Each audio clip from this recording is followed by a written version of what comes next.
What's going on, guys? It's your boy Cash, and today we are going to be going over wait,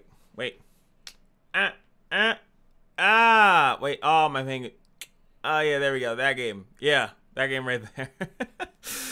Oh man, honestly, I really wanted to full disclosure, I've been doing a lot of research on this game because it is a fan favorite of mine, especially because it's made from the developer CyberConnect 2, which is the maker of the Storm series. And it's pretty obvious that that's the maker of the game. Now, if you guys don't know, I used to actually stream a lot of the Naruto games on Twitch, and I got a really big following from it. So I was not that I was expecting, I'm being held hostage to buy this game or something like that, but from the last one that they did drop, there was a big couple of concerns that I had that kind of threw me off on when I bought that game. So I really wanted to do a lot of research for this game, and from that research I wanted to do this video. Now I'll tell you right now, just in case you want to know, I have not purchased the game at the moment. I'm a little bit too afraid to. I wanted to wait until I do even more research into the game, but from what I want to tell you guys, from what I did find, I think it will give you guys enough interest if you guys want to buy the game or not. Now, as far as the main thing I want to just address right off the bat, just get it right out there. Is this game a Storm clone? Now, kinda. It kind of is, right? As you look at, obviously the animation style, if you look at the whole thing of like ultimates and stuff like that, all of that is pretty much checked out. It's like it sticks the Storm checkbox. A lot of the sounds are from Storm as well, which I found that kind of weird.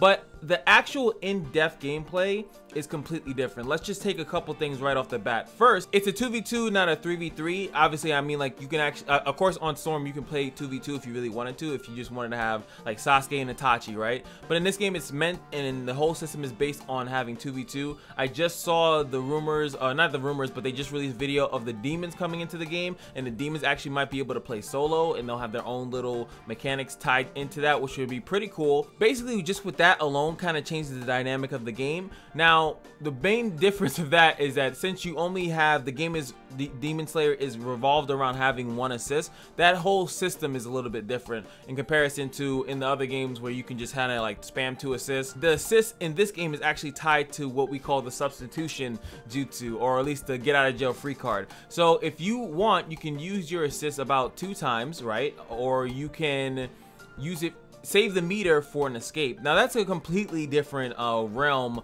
of thinking. Now you can either do it for combo extensions, or you can, maybe if your assist can be called and actually break you out of a combo, you can maybe do that. But if you want to be safe, because the combos in this game, at least from what people are already finding in the game, they are doing possibly 50%, if not more, depending on the character. So you possibly do not want to be caught without a substitute. And then once you don't have your sub bar up, maybe you want to just run. I don't know. Maybe you just want to run away. Outside of that, there's another thing. Obviously, there were items inside a Storm, Naruto Storm. You had items that you could throw. You always had shuriken. Every person, no matter who they were, had something that they can throw. Now, so far in the game, there's no real person that has projectiles. The Rui, I think they were showing, or possibly the Kasa, I think his name is. I was like, that guy looked kind of spicy. I think I want to be playing that, because I like martial artists, especially in a game of everyone with swords. I'm definitely looking to play a character, or look for a character that does not use a sword.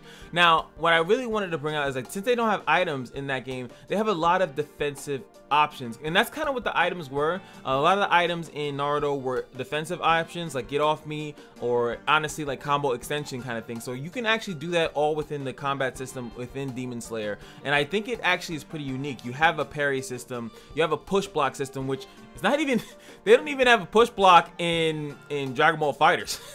You literally only can parry it away, or that's the only way. Reflect is what they call it in Dragon Ball Fighters. That's all you can do. So you can block, you can parry, you can push back. You have a basic parry, and then you have like a super parry that gives you a long combo extension if you can do it in the right timing. That really actually makes the game a little bit more competitive. So that's what was getting me more excited. I was actually seeing that stuff and I was like, ooh, Hulkamania going wild. I was actually thinking like, damn, I really want to get this game. And then I looked up and I'm like, dang, look at the story. So the story is pretty much season 1 and something called Mugen Train. Now, I actually will admit that I did not see the Mugen Train. So for me, that would be a beautiful experience. I actually think that these Naruto games, these CyberConnect games, but the Demon Slayer game, Naruto games, they're actually better when you don't know what's going on. I think that the cinematics that they put into the game are actually 10 times better when you have no idea what's going on, what's coming next, who's this character, what's about to happen. And I think that, and especially for me, since I haven't seen Demon Slayer in a while, obviously most people haven't, unless you're, and then season 2 is just starting, you get a nice little recap of what happened. Even when I was doing research and just looking at like how are the boss fights in this game, or the like Storm, and I would just see an enemy and I was like, oh crap, that did happen, right? He did fight that guy. Oh, he did kill him like that. Oh yeah, that did happen. And then, you know, it kind of, in the way that they express that is just amazing. But then I have to counter that with the fact that every review that I saw said that the story, even outside of like even doing like little side questy stuff, is only about, you know, 5-6 hours possibly. And then it comes to the biggest reason why I'm doing this review, and then it comes to you pretty much are going to be playing online. You could play with friends, but the options just seem like, you know, you just kind of play with a friend. But that's the problem, is that most people, especially of my age, I'm in my 30s, most of us have friends that have moved, or they possibly don't live, you know, they don't live in the same state. They may live a little bit too far away that, you know, just to play a game of, yo, you want to play some Demon Slayer? Yo, where do you live? 30 minutes away? Let's go to your house so we can play for 2 hours. Not really conducive. Most of the time you're going to be playing with people online. So that's kind of where my fear comes in. Now, most people don't have PS5s. A decent amount of people do, but I would still say that there's a decent amount of people that don't have it. So I feel like a lot of people are going to be playing this on the PS4, and I think that PlayStation is normally the most popular for these types of games. I think Xbox probably is gonna have a decent amount of people, and I haven't heard that the Xbox. I don't even bother trying to realize what the newest Xbox. I think it's the Series X, 1X, whatever. But the last gen, I think, are having a little bit of struggles. When I've heard, they're having a little bit of struggles overall in general. Like obviously, someone might have a PS4 with a really good connection, but I watched, especially Gloku was saying that, you know, there's some input delay. And then on top of that, and I have to be upfront with you guys, is that actually some people already know, is that I play on Wi-Fi. I don't have a way in order to get a direct Ethernet cable into this room where I record from, where I have all my stuff, would be a little bit of a hassle. It would either conduct like taping and tapping lines and stuff like that into the household, and doing a little bit of extra stuff, it would just be too much. I've tried my best to improve the internet strength that comes specifically into my room, and that's to go to say that I can't really buy another CyberConnect game, because as soon as I heard that this game is not rollback netcode, which I found that when I play a rollback netcode game, it actually usually works pretty fine, but it's delay based netcode, and that just normally does not work well with Wi-Fi. So I just wanted to put that out there. Like, as far as what I see in the game, it actually is tempting to buy, but the fact that it's not rollback, the fact that it's delay based netcode, the fact that I've remember playing laggy lag McLag on those Naruto games, it's just too much of a risk to buy a game like that. I think the fact that the story is so short, and it normally is, usually you can beat the story within like one sitting, or maybe 1 or 2 sittings, depending on how fast you're beating these bosses and stuff like that. Even with the little side questing stuff, you're eventually just going to be like, well, I want to practice and play online, and not just because of the rank system. I want to be the highest rank. Not everyone's really interested in that, but I just want to play against people. The bots are usually terrible. They also did another cardinal sin for me, is that there's really no spectate mode, and I also didn't see that there was a CPU versus CPU mode, which is something I always like to do, which was to find out who has the best CPU AI, like who's the best, and then we would run tournaments on stuff like that. It was a really fun experience, but they started to take that away out of the game, which was really annoying.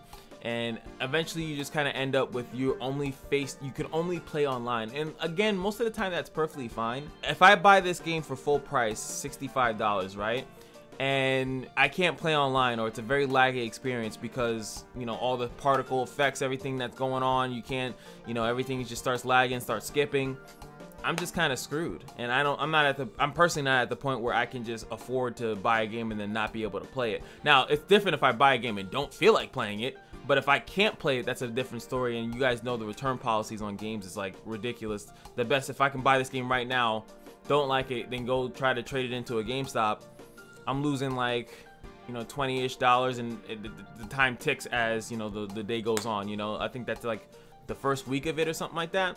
But I wish that there was a way. I think that that's what the Xbox Game Pass, I joke on Xbox all day, but that's what the Game Pass is for, right? That you buy that and then you can actually play multiple games and then kind of test them out and see if you really want them. I really do wish that I could do that in this just to test it online. I wish that there was like a way that you can just do that. Is this game good for online? Like, and then maybe like the speed test, like when you're speed testing, but like you like can do it for a game to see if you can actually play that game with minimal lag. I think they should do that for fighting games in general, because most of the time these story-based games is not going to matter. It's not going to really matter if I play Back 4 Blood and it's super laggy. You know, I can deal with it, you know, to a certain degree, as long as it's not like, you know, things skipping and phasing through and I'm taking damage out of nowhere. Like no game is ever going to be that bad with lag. Like my internet would never be that bad, but with fighting games specifically, it's usually a hassle. And I just wanted to bring that up and bring that to the forefront of why I haven't purchased the game at the moment.